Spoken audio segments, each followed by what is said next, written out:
Sober on the Mic, the lived experience podcast for people in addiction and recovery by people in addiction and recovery. Today's guest is my friend Jo, and Jo has a really brilliant story about her addiction and recovery journey. But before we get to her story, we're going to do what we always do, which is the 20 quickfire questions. You happy to do the 20 quickfire questions? Go for it. Jo, how old are you? I am 46. And where are you from? I'm from Exeter. And what's your star sign? Taurus. You're a Taurus. I am. For anyone's interested, we've had to re-record this 2 times, so I've heard these so many times now. Jo, are you a cat person or a dog person? I am a dog person, although I do have 2 cats. 2 cats. So we've got Esme. Yeah. And we've got Nala. We have. And Nala, initially, we thought he was a boy called Simba. Turns out after a trip to the vets, she was called Nala. Right, into the more kind of serious sort of stuff now. What was your DOC? What was your drug of choice, which obviously includes alcohol? Okay, so younger years was speed. Yep. Bit of amphet. Mm-hmm. Quite liked it. Yeah. Yeah. If anything, it mellowed me a little bit. Yeah. And that sounds weird, but it all makes sense. Yeah, now we know you've got ADHD, it does make a lot of sense, doesn't it? Yeah. I found that with cocaine as well, where people used to be off their head on cocaine. I used to think, I can actually do my household chores now. This is not a good idea. But primarily your big monster in the background through everything was alcohol. Yeah. Yeah. How old were you when you first noticed that you had an issue with substances? Probably around 16, 17. Mm-hmm. And was that kind of phase of out drinking with your friends, they want to go home, or they're not quite as pissed as you don't want to go home, and you want to go and pick up some more stuff? Yeah. That is such a common answer that we're getting, is teenage years and being like, I'm not the one who wants to stop. Yeah. How long have you been sober for? Just over 8 years. Which is so good. 8 years. I think you've broken the record so far of how long someone's been sober for here. So you get a prize. Oh. You don't get a prize. I get a mug. Yeah, you don't get a mug. What one word would your friends use to describe you? Okay. Mischievous. 100% I would say mischievous. When we recorded this earlier, you said Karen, and unfortunately I think you are Karen. The first thing I think about you is the silliness, the naughtiness, I think because of the time of year that it's coming to, and I obviously did the naughty elves, didn't I? Yeah. The naughty elf in the shelf had a really lovely time in the needle exchange, didn't he? But yeah, I always know in certain meetings we're in, if something said there's like a rude word, I was like, you've always got the devil in your eye, and I love it. What habit do you do to keep you grounded? So either something you do daily or something you do often that really helps you? Mindfulness. So being mindful. And it's like, I suppose with the program that I followed to start with, meditation and mindfulness was kind of part of it. Although meditation for me, unless it's guided, I can't do it because the head's far too busy. Yeah.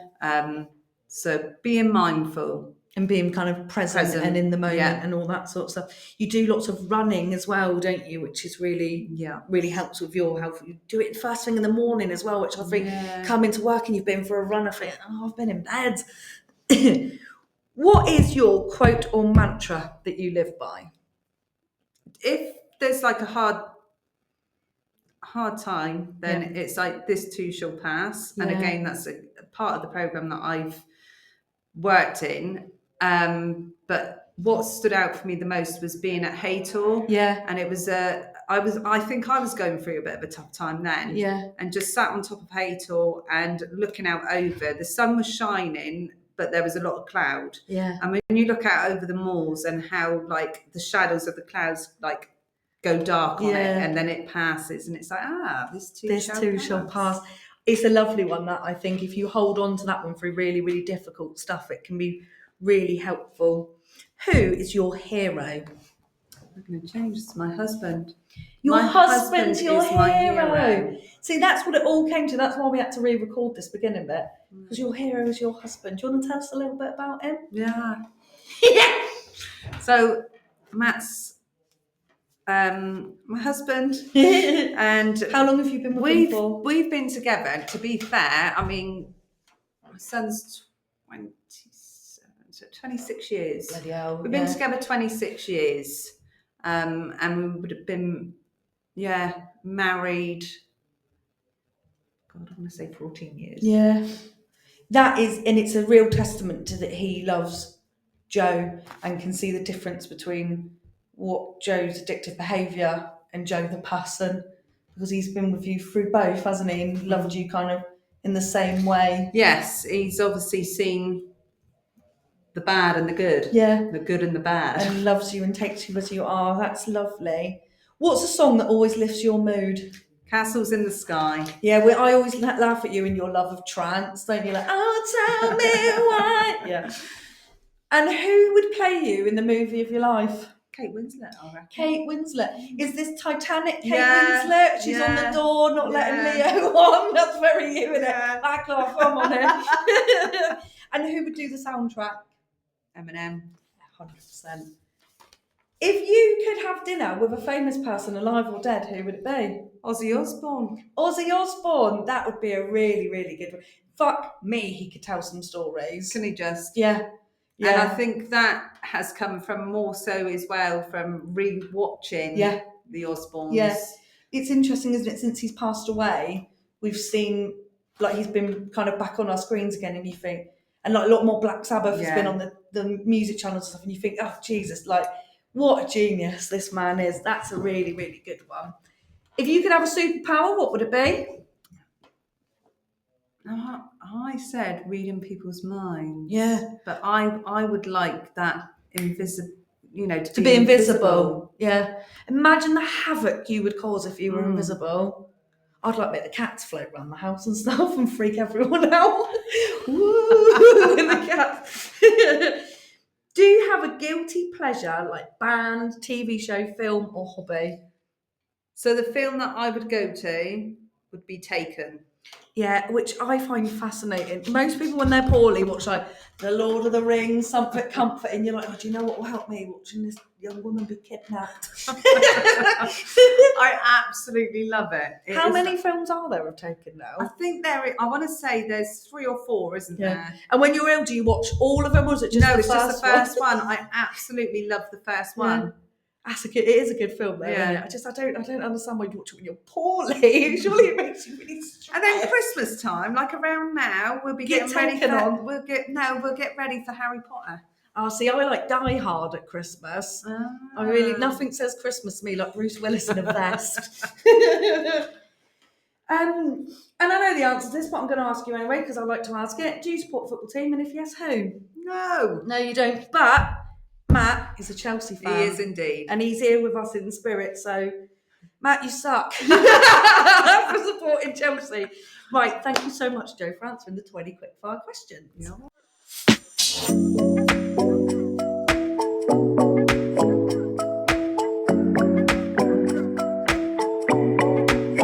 So thank you so much for doing the 20 quickfire questions with us. So now we're going to go into the kind of the meat on the bones, your story. And then we're going to hear your story. And then for it, just get some advice for other people listening. So wherever you want to start, tell us your story of addiction and recovery. So I suppose it started, I was probably teenage years, early teens, even in school. Academically, I struggled in school. I'm dyslexic, so I was labelled the naughty child in school. So it's like if I was disruptive, or I'd be sent at the back or sent out of class. In the end, like lunchtimes would be Barton Fields. Yeah. Smoke a bit of weed, maybe have a drink. Yeah. And that's kind of how it went. It was Friday nights. Used to meet down at the Riverside, 2020. And this is when you're a teenager, yeah? Nice bit of 2020 down. 2020, maybe. Diamond White, yeah. Those kind of days. And then I suppose for me, around like 17 is where the drinking, I always drank. I was always the first one to get drunk, but want to stay out. everyone else knew their cut-off time and would go, and I was like, no, let's go and get some drugs or Come something. on, it's only early, 2 o'clock in the morning. Yeah. And so I used to call myself, like, now in recovery, I was like a bit of a drinker than a seeker. Yeah. So I wanted something else. Yeah. And I think where I kind of, with the speed, so with that, it was kind of, I would take it, but it didn't have that kind of effect as what it would on normal people. Yeah. It kind of made me feel a bit more normal. Yeah. Which kind of makes sense now. And I would do speed quite, every weekend. Yeah. Sometimes it was creeping in. Yeah. Until I had the bad experience with base where I actually thought I was going to die. Mm. And I kind of stopped it. I just stopped it because that scared me. Yeah. But alcohol was always in the background, and I suppose the consequences of my drinking, there was always some sort of drama when I drank. Yeah. And my parents always had concerns, like whenever I was in alcohol. And then after I've had my son, that it was, I remember mum and dad saying, you need help with this. Yeah. And the upsets that I would cause and the empty sorries, because that's what it began, that's what it was like for them. I would say, sorry, it won't happen again. And then like the next weekend, it would happen again. Yeah. It was just repeat. And I think where it probably took off even more so was when I moved into my own place on my own, and it was loneliness. Even though I have my son, I was lonely. No other adult around for you. And I sort of drank it. The drinking was every evening. Yeah. And when, the parents had concerns, I was like, right, okay, so let's give AA a go. And I remember going to the first meeting. My dad took me, dropped me off at Palace Gate, and I went to that meeting. And I remember sitting in the room and looking around at people thinking, what the fuck? Yeah. I'm not like these people. I'm not reaching for a drink in the morning, But I went with it, and I did it for about 3 months. And I bought the AA book, the big book. And I loved the bit in there. Have you tried controlled drinking? Have you tried, there was like different things to try. And I said to my mum and dad, I said, I haven't tried any of that. I'm going to give this a go first. What, controlled drinking? Yeah. Or swapping your drinks. So it's like changing your drinks. I'm going to give that a go. That didn't work. Tried controlled drinking. It worked for a little bit, but not for very long. I tried everything in the book. Didn't work. Yeah.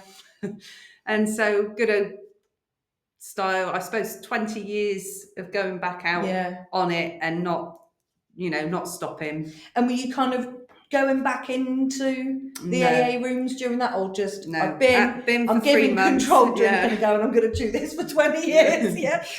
It didn't go very well. Yeah, no. And if anything, it got worse. Yeah. Because it progressively does get worse. Until I suppose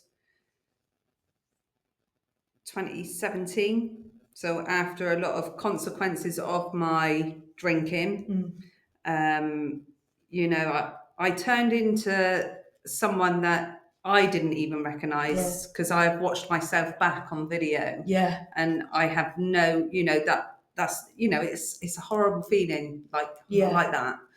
That's the worst, isn't it? If there's photographic or video evidence of what you're like when you're using, when you're poorly, that's horrible, isn't it? Yeah. And family members would say, as soon as I've had that first drink, my eyes change. Yeah. And it was a bit like Jekyll and Hyde. Yeah. And so, like I say, putting through my family through so much stuff in my drinking days. When that time came of realisation, I think in the back of my mind, I always knew I had a problem with alcohol. I would just never say I was an alcoholic. I have a problem with drink. Yeah. but I didn't want to admit it Yeah. because I didn't want to stop. I was going to say, so do you think for you that not saying it out loud is because once you say it out loud, you're accountable to that? So if I don't say it out loud, I don't have to commit.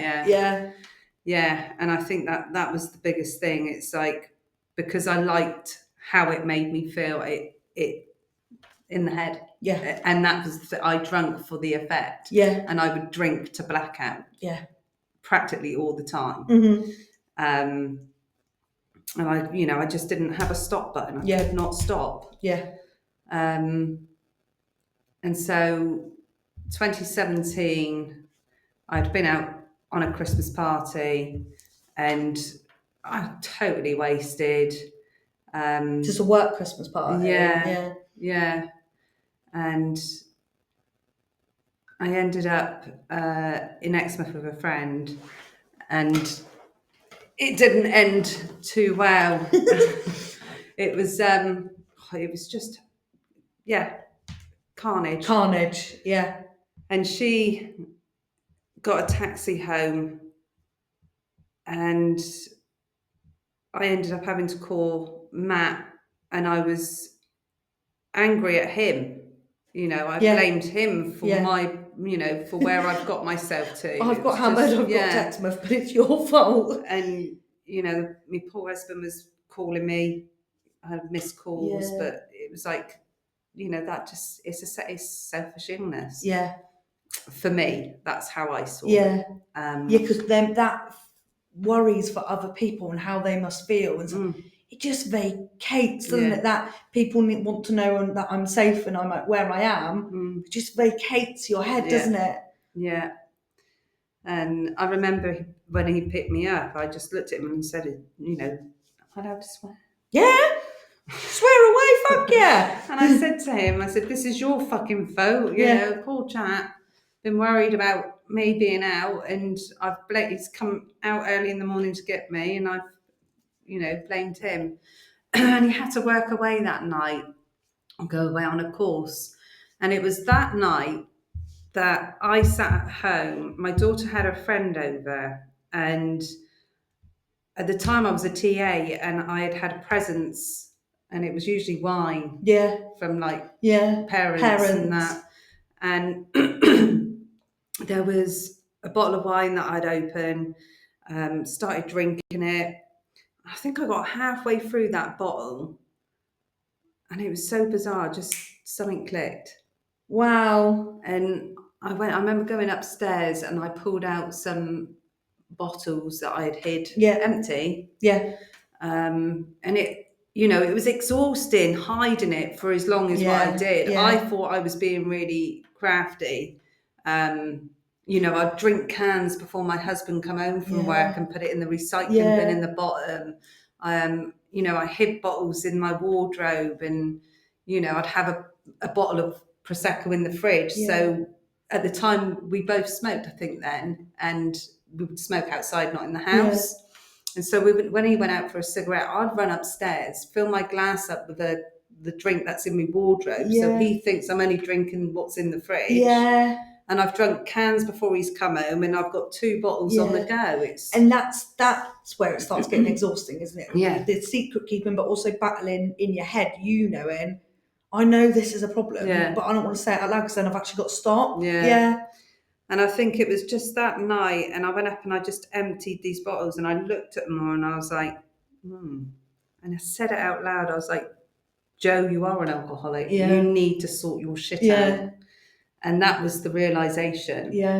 And was this the next day after the getting hammered in Exmouth thing?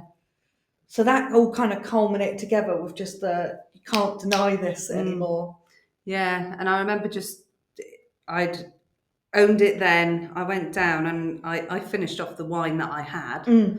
And there was no more wine left. And then the next day I got myself to AA meeting. And was that the last time you drank? Wow, it's very, not many people have such a linear journey where they can pinpoint the exact thing of it changed there. 23rd of July. And then went into the rooms and just, what happens then? So I think for the first 6 weeks, you're kind of in a daze, you're not well, and it's you can't that's the only way I can kind of explain it. The first 6 weeks I didn't feel that I was quite present. Yep. I wanted to get better, but I wasn't present enough, until something in my head clicked again. Mm-hmm. And then it was like I started working through the steps. There was a lot of like stuff I was dealing with at the time.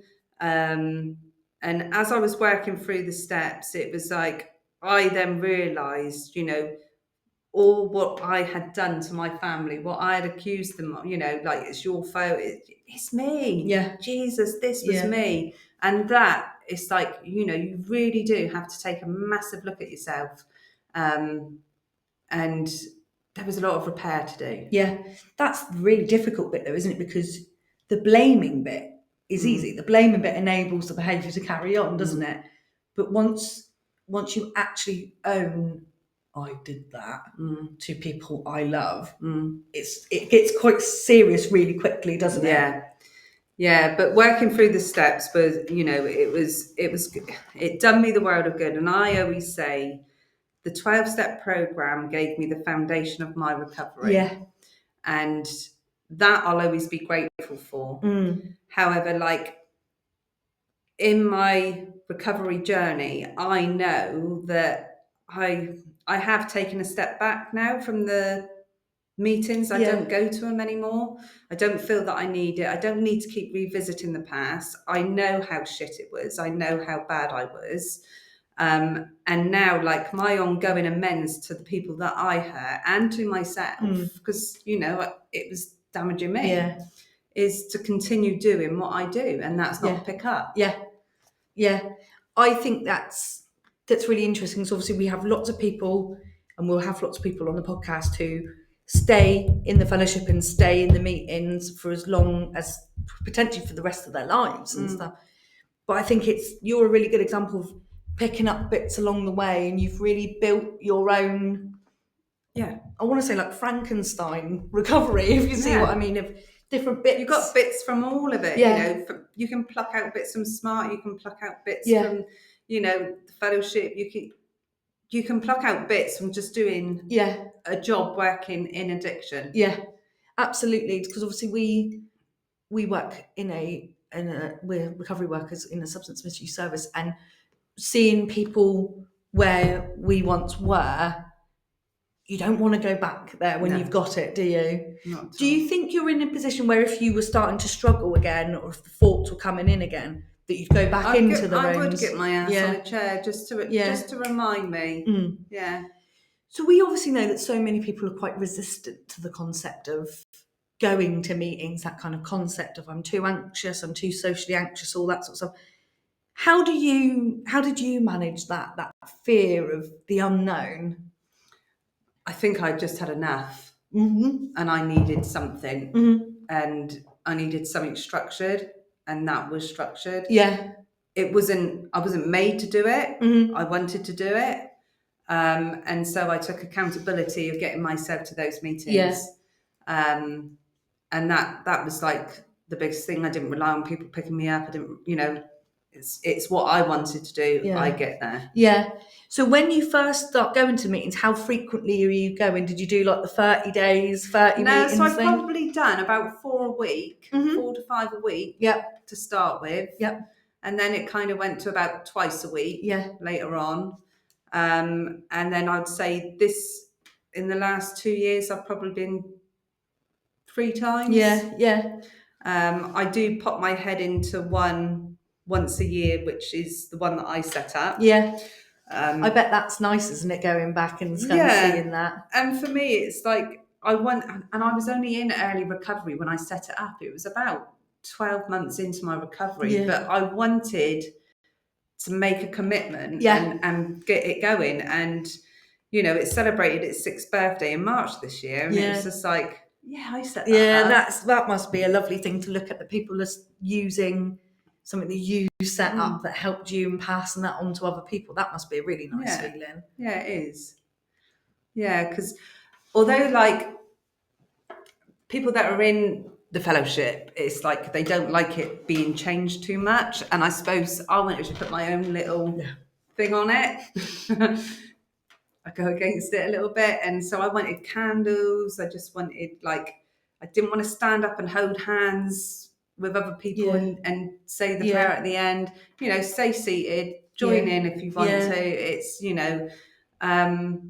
so I did change it a little bit. Because that's something I really, really learned from you, is that every meeting is different. That if you've gone to one and that doesn't work, it doesn't mean that another one somewhere else won't. Or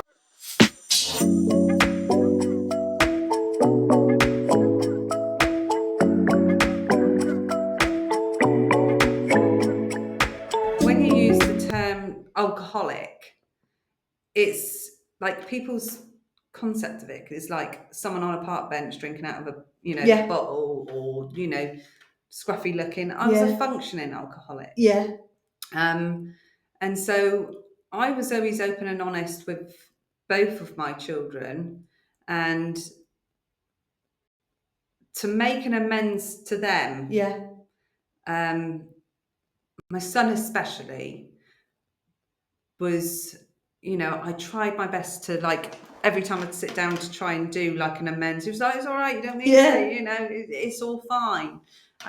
So I've been really fortunate that, that they hold nothing against me. And like I say, as long as I keep doing what I'm doing and I don't pick up a drink, I'm not letting my kids down. I'm not letting myself down. Not letting your husband down, your parents down. It does massively help when if you have a day where you feel about shit for yourself, where you don't want to do it for yourself, having someone else to do it for makes a difference, doesn't it? And I think and this is where I say with some working with clients sometimes, like contemplating, and you're already kind of, and I think for me in early recovery, there was always that, if anything happens to my family, if anything happens to my mum and dad, if anything happens to my kids, I'm going to have a drink. No, I'm not. Not now. It's like, life happens, and I've worked hard to get to where I'm to. And if anything, God forbid, does happen to like my parents,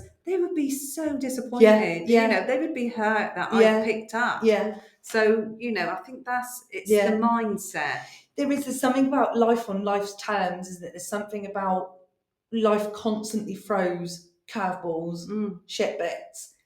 And for me, a lot of my thing is, if I do something, like if I pick up, I'm just going to make that shit thing shitter. If you see what I mean. And it's a mindset sometimes, isn't it?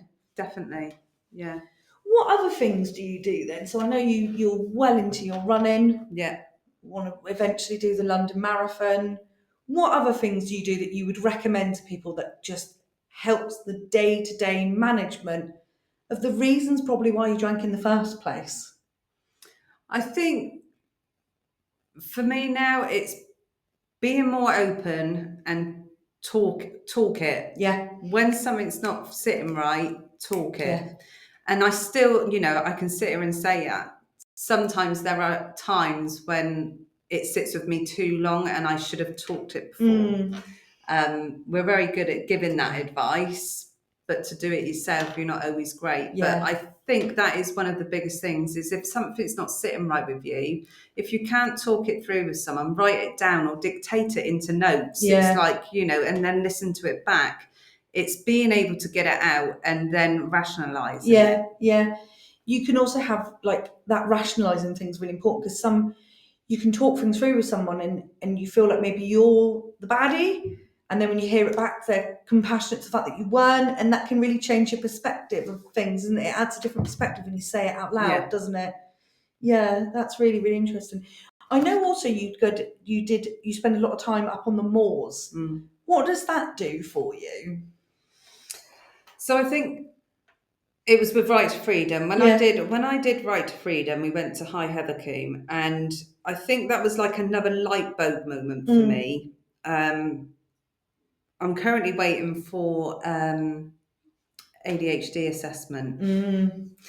And I think when I connected on the moors with Right to Freedom, there was a story that was being told. And for me, I suddenly got what Casper was saying. Yeah. And it was like, oh my God. It was like the penny dropped. And then I was being taught basically to go timeless. So we had no idea what the times was. We were also being taught of going and walking around not talking. So we did silent time. Oh my God, that was like one of the hardest things I've ever had to do. And I would try to get eye contact with someone because I want to laugh. Yeah. Because I found it so difficult. Yeah. I can do it now if I had to go back to do it. But I know it's about you, in any serious situation, you're always looking for eye contact to someone to laugh with. But it was that, I think I finally got nature connection. And I was like one that wouldn't take off shoes and socks and walk around the moors because I'd be thinking, oh, you're going to stand in shit. And it was like sheep shit and you're going to get ticks up your legs and stuff like that. And it was like, but after doing it a couple of times, I got with it. And it was like, it was just something about being up in the moors. And it is like proper nature connection. Yeah. It settles me. Yeah. And it's nice. And it's like, and I love going for a big stomp. Yeah. It brings a bit of peace, doesn't it? A bit of peace and quiet. And that, I don't know if you're like me, the feeling after I've done like a big walk or something, I feel really like pleased with myself. Like I did so proper with my day today. Yeah. Yeah. And anywhere near water as well, like the sound of water. Yeah. That's good.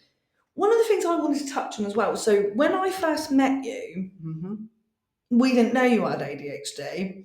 And now we do. What's that process been like? Looking back at the impact as an adult of finding, I think I've got ADHD, and then looking back at the impact that's had on your life, your decision making, your substance use, all of that. What's that been like for you? I mean, I think in my head there was always something that I've always not felt as if I'd fitted in right, and socially awkward in social gatherings unless I've had a substance inside me. As soon as I've got that substance, I can be fine.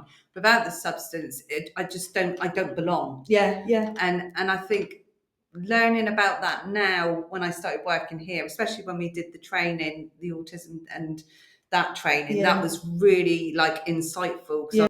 And I think for me, it's just clarification, really. It's like validation. That is why I respond differently. And Alex Partridge, his book, Now It All Makes Sense. I brought it, I'm reading it, and I stop, and it's like, I even get to bits and I'm like reading bits out to my husband, and he's like, oh my God, And it's like, have you found it's made you feel more compassionate for yourself? Yes. Because at school, the way your story starts with, I was the naughty kid at school, and you're going to treat me like that, that's how I'm going to be. And has it allowed you to think, I'm not a baddie, I'm not naughty, it's just, I'm different. Yeah, definitely. And I think it's exhausting sometimes. And I think when you don't actually know, and before I got the books and everything and got a better understanding, it is exhausting. And it's, I mask. There are plenty of times when I do mask because people say, oh, you come across really confident. Fucking not. I really am not. And people don't realise how exhausting masking is. Like from the minute, I can't speak for you, but from the minute I get into work to the minute I get home from work, that mask is on, and then when you take it off, it's like, oh, you could just go sleep like that. And I do it, and Matt's my comfort place. As soon as he sits down and we're sat down for the evening, I am gone. And it is like a comfort place. I'm safe. This is it. That's what it's all about, isn't it? I call my house the bubble. It's a place where I can be me, I can express myself, be safe, fall asleep if I want to, and no one's asking me to be anything but Lauren, and that means everything, doesn't it, in recovery, I think. That's fantastic. Do you have anything else that you do that you recommend people have a go at? In early recovery?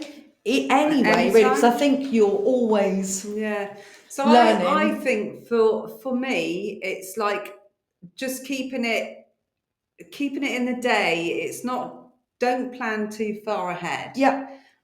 Because that's when you can kind of get overwhelmed and it gets too much. Yeah.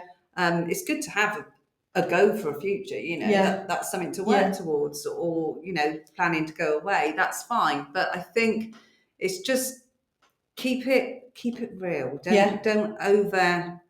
Just keep it simple was quite a big one as well, wasn't it? Yeah, and don't get complacent. That's a huge one, because that can pop its little head in now and again. Oh, I'm all right now. Maybe you can have one. Just that have voice. one, you'll be all right. That lovely voice that comes in. You think, No, why are you coming up? You can. Yeah. And it is. It's like sometimes it's like, go on, you'll be all right with one. No, I can't. Yeah, you will. It is. You start debate back and forth with each other constantly, which in itself is also exhausting, isn't it? Yeah. So, and I think that's the thing. Is like people in recovery, they battle that, and people that aren't in recovery, that don't have the addictions, do not understand that you do this for the rest of your life, and you do, as much as like it gets easier, but there are times when you are faced with fucking hell, it's really hard. Yeah. And how once upon a time I used to do something that made this a lot easier, and now I'm bareback in this. And I think there's something about congratulating yourself for getting through really, really hard events without picking up. I think people in recovery are quite rubbish at that, going, oh, I got through that without picking up. And it's noticing them little milestones, not just counting years and days and all that sort of stuff. And it's that, Oscar was one of the hardest things in my recovery. Your dog. Oscar the boy, he, and that wasn't, that was just so hard. He was like with me through mad times. To like recovery. To even just like, it doesn't even have to be in recovery, like low times. It's like he was there, and he was my running buddy for a bit until we had to retire for his because of arthritis. But that, and I didn't pick up. No. And I wouldn't. Do you have any books, films, or albums? So you mentioned the book. What was the one? Now It All Makes Sense. Yeah. Would that be the book that you recommend to people, or have you got any other things that you would recommend to people in their recovery journey? So the Now It Makes Sense is like the ADHD one. So if you think you have ADHD, then definitely read this. It's worth a read. Recovery book wise, I would treat yourself to self-care book. And how to deal with learning to let things go and just making peace with yourself. Which is one of the most core fundamentals, isn't it? Is learning to let go and all that sort of stuff. That's brilliant. Jo, thank you so much for being a guest on the show today. You've been an absolute angel. I'm probably have you on again because you're my mate and I need favours. But thank you so much, and join us next week